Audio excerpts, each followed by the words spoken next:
तो दोस्तों, मेरा नाम विषय गुप्ता है। मैं कक्षा 8 का विद्यार्थी हूँ। नमस्ते दोस्तों, मेरा नाम विशाल गुप्ता है। मैं कक्षा 7 का विद्यार्थी हूँ। मेरे विद्यालय का नाम यूपीएस घोषर बलरामपुर। दोस्तों, आज हम जानेंगे प्रकाश का दूसरा पाठ। देखिए क्या है हमारा क्लास 7 का समतल दर्पण द्वारा परावर्तन या समतल दर्पण से परावर्तन। चलिए इसको करने के लिए देखिए हमको क्या चाहिए, समतल दर्पण से ये लकड़ी जिसकी वजह से ये सीधा खड़े रहे, चांदा, ठीक है दोस्तों, और एक पटरी और मार्कर या स्केच। ठीक है दोस्तों, चलिए हम लोग करते हैं। देखिए एक में क्या खींचा हूँ, सरल रेखा। चलिए हम लोग नाम दे देते हैं ए और बी। ठीक है दोस्तों, तो हम लोग एक अभिलंब खींचेंगे समतल। देखिए समकोण का समकोण देखिए 90 डिग्री खींचेंगे हम लोग। ठीक, 30 डिग्री का कोण सी, और दोस्तों इसका ओ और इसका डी। सी डी आपतित किरण है और सी ओ डी आपतन कोण 30 डिग्री का है। दोस्तों हमारी आपतित किरण सी डी देखिए दर्पण में प्रतिबिंब के रूप में दिखाई दे रही है। उसको देखकर हम अपनी परावर्तित किरण के बिंदु रखने का प्रयास करेंगे। देखिए अब हम लोग को देखिए ये जो दिख रहा नहीं है आपको, देखिए जो सी और देखिए ओ है, देखिए इधर जा रहा है ना दोस्तों। चलिए दोस्तों हम लोग इसको अब देखते हैं।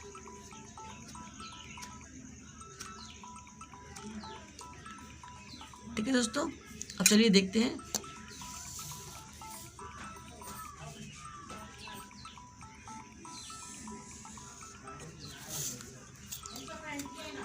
परावर्तित किरण, ठीक है, इसे कहते हैं आप किरण। ठीक है, अब देखिए ये जो हमारा है डी ओ ई, ये हमारा है परावर्तित। देखिए दोस्तों 30 डिग्री का बना, इसे हम लोग कहते हैं परावर्तन कोण। इनके हम लोग नियम जान लेते हैं। अब हम जानेंगे दोस्तों परावर्तन के नियम। आपतित किरण, परावर्तित किरण तथा अभिलंब तीनों के ही तल पे एक बिंदु पर मिलते हैं। देखिए दोस्तों यहाँ पर देखिए इसे सी ओ पर मिल रहा है, और देखिए डी भी ओ पर मिल रहा है।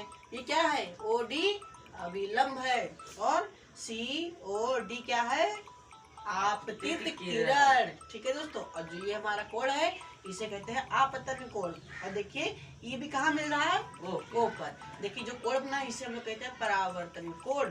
और जो हमारा देखिए और देखिए डी ओ ई, ये क्या हमारा है, परावर्तित किरण है। ठीक है दोस्तों, आपतन कोण परावर्तन कोण के बराबर होता है। जिसे देखिए दोस्तों अब मैं आपको बताया हूँ। देखिए आपतन कोण 30 डिग्री और परावर्तन कोण 30 डिग्री, तो बराबर तो नहीं हो गया, बराबर हुआ ना दोस्तों। समतल दर्पण द्वारा प्रतिबिंब कैसे बनता है। समतल दर्पण का उपयोग तो रोज करते हैं। जब हम समतल दर्पण के सामने खड़े होते हैं तो देखिए दोस्तों, चलिए देखते हैं हम लोग। समतल दर्पण में चित्र दिखाई देता है दोस्तों, जिसे प्रतिबिंब कहते हैं। जिसे दोस्तों अभी आपने देखा, प्रतिबिंब के बनने के आधार पर दो भागों में बांट दिया गया है। दोस्तों पहला हमारा है वास्तविक प्रतिबिंब, दूसरा हमारा है आभासी प्रतिबिंब। दोस्तों वास्तविक प्रतिबिंब क्या होता है, जब किसी वस्तु से परावर्तित होकर आने वाली प्रकाश की किरण किसी वास्तु में किसी एक स्थान पर मिलती है तो वह वास्तविक प्रतिबिंब बनता है। दोस्तों यह सदैव उल्टा होता है, इसे पर्दे पर प्राप्त किया जा सकता है। जैसे दोस्तों आप देखे होंगे कि राम वो दिखाते नहीं, रामलीला पर्दे पर दिखाते हैं ना, तो ये हमारा क्या हुआ, वास्तविक प्रतिबिंब हुआ दोस्तों। दोस्तों आभासी प्रतिबिंब क्या होता है, जब किसी वस्तु से परावर्तित होकर प्रकाश की किरणें वास्तव में किसी एक स्थान पर नहीं मिलती है दोस्तों, इसे हम क्या कहते हैं, आभासी प्रतिबिंब। दोस्तों यह सदैव सीधा बनता है, इसे पर्दे पर प्राप्त नहीं किया जा सकता। दोस्तों हम लोग चौथा समतल दर्पण से प्रतिबिंब का बनना। चलिए देखते हैं दोस्तों। देखिए दोस्तों ये पहला हमारा है। देखिए दोस्तों पहला हमारा क्या है, इसमें एक मोमबत्ती बिंदु ओ समतल दर्पण के सामने स्थित है। न दोस्तों, देखिए आपको दिखता होगा। और दोस्तों मोमबत्ती से प्रकाश की किरण सभी दिशाओं में निकलती है, ई, ओ, ए और ओ, बी। तीनों किरणें परावर्तन के नियमानुसार परावर्तित होती हैं। ठीक है दोस्तों, किरणें देखिए दोस्तों, जो ओ, ई लंबवत आपतित होने के कारण उसी मार्ग में क्या होती है, लौट आती है। दोस्तों जब किसी वस्तु चलने वाले प्रकाश की किरणें समतल दर्पण पर पड़ती है दोस्तों, और देखिए यहाँ पर क्या हो रहा है, पड़ रही है, देखिए यहाँ पर पड़ रही है ना, इसे हम लोग कहते हैं आपतित किरण कहते हैं। क्या होता है दोस्तों, उस वस्तु से चलने वाली प्रकाश की किरणें टकरा कर अपसरित हो जाती है, मतलब कि फैल जाती है और लौट आती है ना दोस्तों, इससे हम लोग क्या कहते हैं, क्या कहते हैं दोस्तों। और दोस्तों देखिए, परंतु क्या होता है दोस्तों, परंतु समतल दर्पण में इसका चित्र दिखाई पड़ता है दोस्तों। ऐसा प्रतिबिंब क्या कहलाता है दोस्तों, आभासी प्रतिबिंब कहलाता है। दोस्तों तीसरे में देखिए क्या हो रहा है, तीसरे में दोस्तों क्या होता है, तीसरे परिस्थिति में क्या होता है कि दोस्तों आपतित किरण परावर्तन के पश्चात पी क्यू दर्पण के पीछे देखिए मिल रहा है। देखिए दोस्तों क्या हो रहा है, दर्पण के पीछे मिल रहा है, देखिए आपको दिखता होगा, देखिए दर्पण के पीछे मिल रहा है।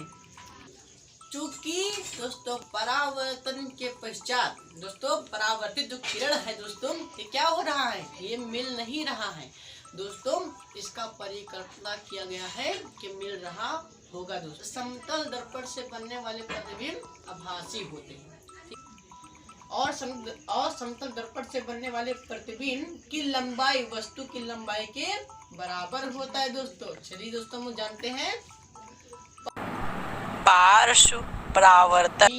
रेड देखिए उल्टा दिखाई दे रहा है ना दोस्तों, देखिए दोस्तों क्या एम्बुलेंस उल्टा लिखा है ना दोस्तों, उल्टा ऐसा क्यों हो रहा है, चलिए हम लोग देखते हैं कि ऐसा क्यों हो रहा है, इसको जानेंगे हम लोग। और ऐसे कुछ अक्षर जानेंगे जिसमें जो पार्श्व परिवर्तन है उनमें प्रतीत नहीं होता है, चलिए देखते हैं। दोस्तों एम्बुलेंस उल्टा क्यों लिखा रहता है, क्योंकि जो पीछे गाड़ी आ रहा है या आगे आ रहा है तो उनको वो जान जाए कि जो उनके शीशा होता है नहीं दोस्तों, उनमें जो एम्बुलेंस लिखा होता है वो सीधा लिखा होता है। ऐसा क्यों होता है दोस्तों, क्योंकि जो पीछे आने वाली गाड़ी है उनको दिख जाए एम्बुलेंस, इसीलिए उल्टा लिखा जाता है, क्योंकि जो पीछे आने वाली गाड़ी है, आगे आने वाली गाड़ी है, उनको मालूम पड़ जाए कि एम्बुलेंस आ रही है, उनको रास्ता दे दे दोस्तों, जिससे कि जो उसमें मरीज है उनको जल्दी जल्दी पहुंचा दे, जिससे वो बच जाए। ठीक है दोस्तों, और ऐसे कुछ अक्षर होते हैं जिनमें पार्श्व परिवर्तन नहीं होता है। क्यों परिवर्तन क्यों प्रतीत नहीं होता, क्योंकि इनमें सिमिट्री है दोस्तों, जिसकी वजह से इन्हें दो भागों में काटा जा सकता है, इनमें पार्श्व परिवर्तन प्रतीत नहीं हो रहा है। ठीक है दोस्तों, अब जो अगला है गोले दर्पण, इसको हम आगे जानेंगे। ठीक है दोस्तों, धन्यवाद।